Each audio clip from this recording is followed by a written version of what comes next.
The soft hum of the airplane's engines filled the cabin, blending with the chatter of passengers settling into their seats. Overhead compartments clicked shut, flight attendants moved methodically through the aisles, and the distant voice of the captain echoed through the speakers, announcing an on-time departure. The morning sunlight streamed through the oval windows, casting golden streaks across the cabin. The contrast between the vibrant yellow seats and the deep blue tops gave the space a bright, modern look, creating a sense of calm. But that calm would soon be shattered. In seat 14A, an elderly black man adjusted his glasses, exhaling softly as he gazed out at the airport runway. His name was Thomas Carter, a retired professor in his late 70s. His posture was upright yet relaxed, his navy blue suit impeccably pressed, and his silver hair neatly groomed. This flight was more than just travel, he was going to visit his grandchildren, whom he hadn't seen in nearly a year. The thought warmed his heart. He had no idea that, within minutes, he would be the center of a scene that would shake the entire cabin. A sudden sharp voice sliced through the ambient noise. "Excuse me. I think you're in my seat." The words weren't polite. They weren't curious. They were demanding. Thomas turned, meeting the steely blue eyes of a middle-aged woman standing in the aisle.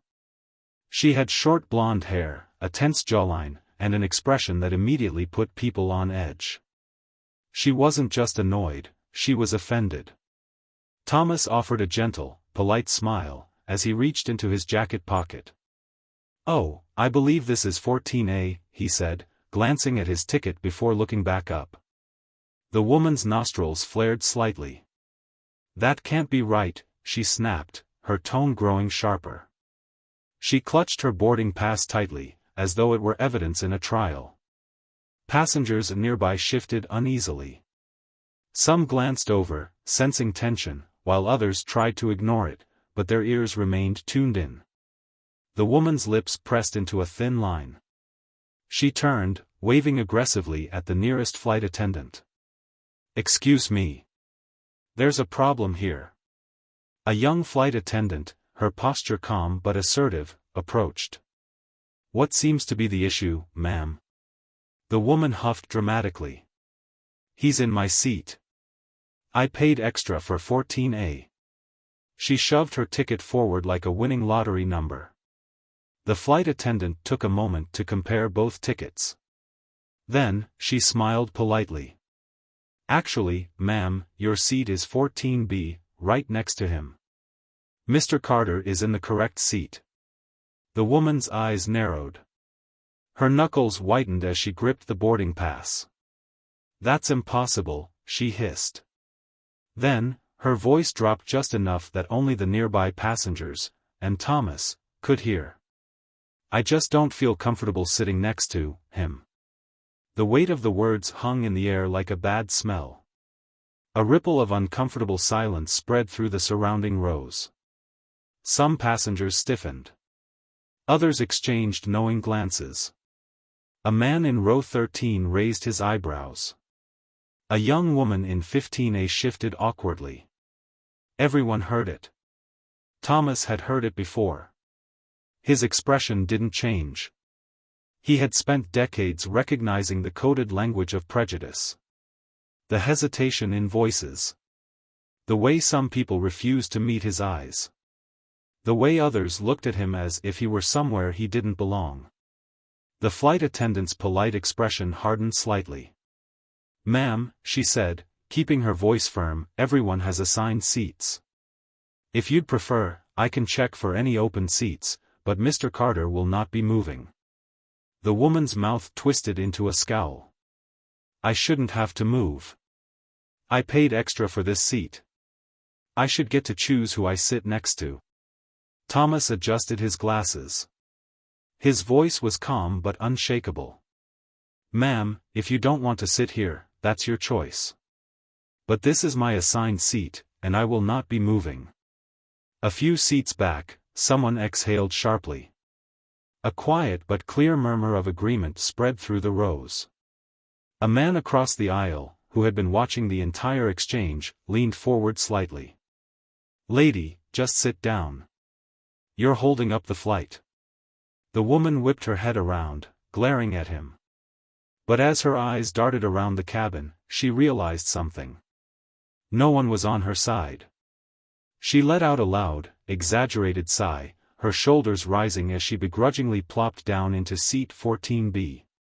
Her arms crossed tightly, and she turned away from Thomas, making it clear that she had no intention of speaking to him. Thomas, on the other hand, simply turned back toward the window. But deep down, he knew. This wasn't over. Before we continue with what happens next, take a second to subscribe to the channel. Stories like these remind us how important it is to stand up for what's right. If you believe in sharing these messages, make sure to hit that subscribe button and turn on notifications so you never miss a powerful story like this one. Now, let's see what happened next. The airplane had been in the air for barely 20 minutes, but row 14 felt like it was carrying the weight of 1,000 unspoken words. The woman in seat 14B sat stiffly, her arms crossed so tightly it was as if she was physically blocking herself from the man beside her. Every few minutes, she shifted in her seat, exhaling sharply, making sure everyone around her knew she was uncomfortable.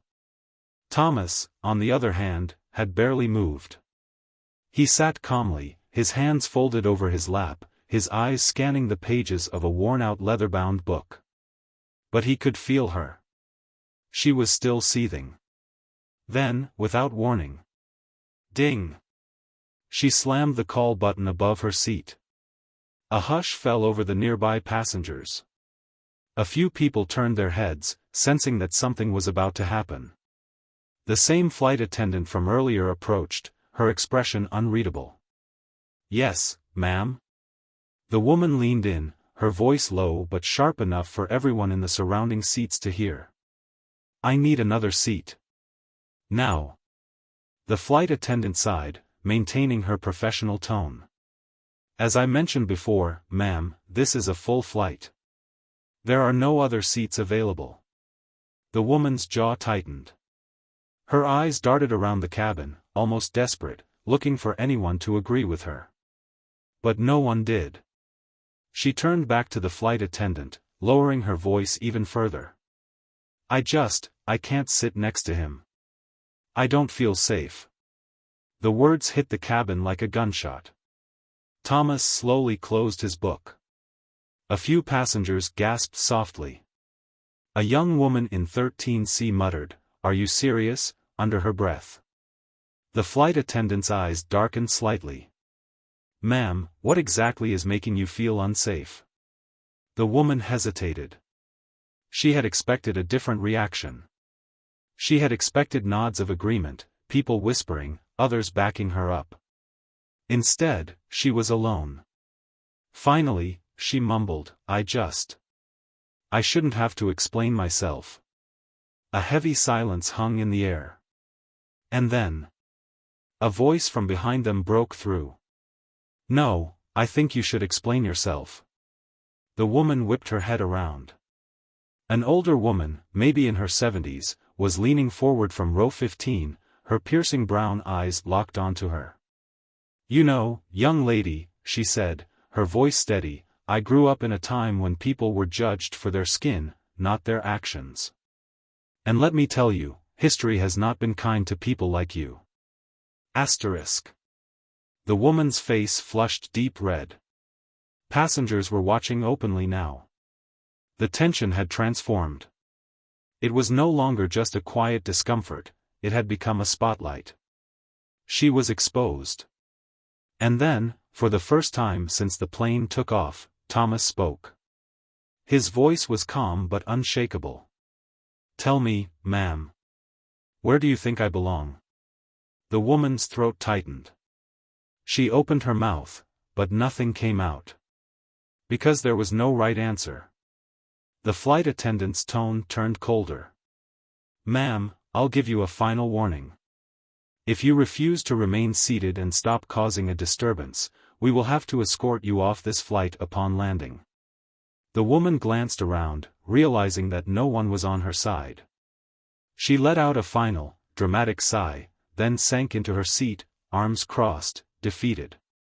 For the first time in nearly an hour, the tension began to fade. Passengers let out quiet exhales, a few exchanged glances, and a woman in row 12 shook her head in disbelief. But something else happened. A young man sitting across the aisle leaned over, his voice low but sincere. "Sir, I just wanted to say, the way you handled that was incredible." Thomas smiled, his eyes full of quiet wisdom. "Son," he said, closing his book, "sometimes, the best way to win a fight is to simply refuse to be moved." A few passengers clapped softly. The woman in 14B didn't say another word for the rest of the flight. And as the plane continued soaring through the clouds, it carried not just passengers, but a powerful lesson in dignity, resilience, and justice.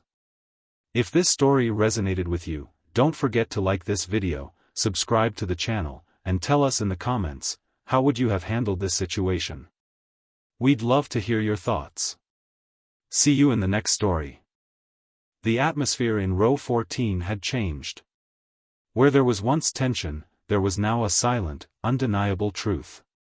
The woman in seat 14B, who had spent the last hour trying to remove Thomas from his seat, now sat in complete silence. Her arms were still tightly crossed, her lips pressed together in a thin, bitter line. But she no longer had anything to say. The rest of the flight continued smoothly. The flight attendants resumed their duties, passengers returned to their books, movies, and conversations.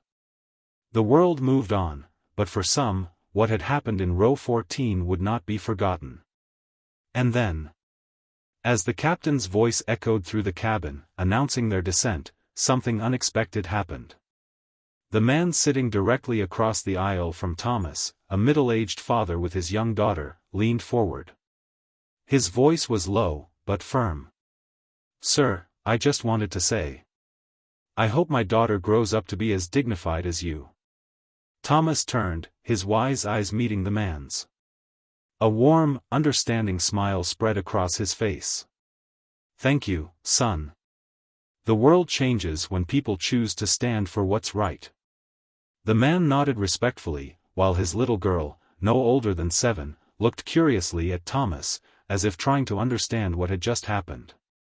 And then, another voice. The older woman from row 15, the one who had spoken up against the racist passenger, leaned over as well. "Mr. Carter, it was an honor to witness your patience today. You handled this with more grace than most of us ever could." Thomas chuckled lightly. "Ma'am, I've had nearly 80 years of practice." A few passengers nearby smiled, nodding in agreement. But the most unexpected moment happened as the plane landed. As everyone stood up to collect their belongings, the woman from 14B hesitated for a moment. Then, without looking at Thomas, she mumbled something barely audible. I was wrong. It wasn't much. It wasn't an apology. But for someone like her, it was probably the closest thing to one. Thomas didn't need validation. He didn't need her regret. But still. He nodded slightly, as if to acknowledge that, in her own way, she was trying. Then, as the passengers began to leave, the young girl who had watched the entire situation held her father's hand tightly. And just before stepping into the airport, she looked up at him and asked, "Daddy, why did that lady act like that?" Her father paused, thinking carefully. Then he said, "Because she was taught to." The little girl frowned. "Will I be like that when I grow up?" Her father knelt to her level, gently brushing her hair back. "No, sweetheart. Because I will teach you better." And with that, they disappeared into the crowd. Because the world does not change with time. It changes with people.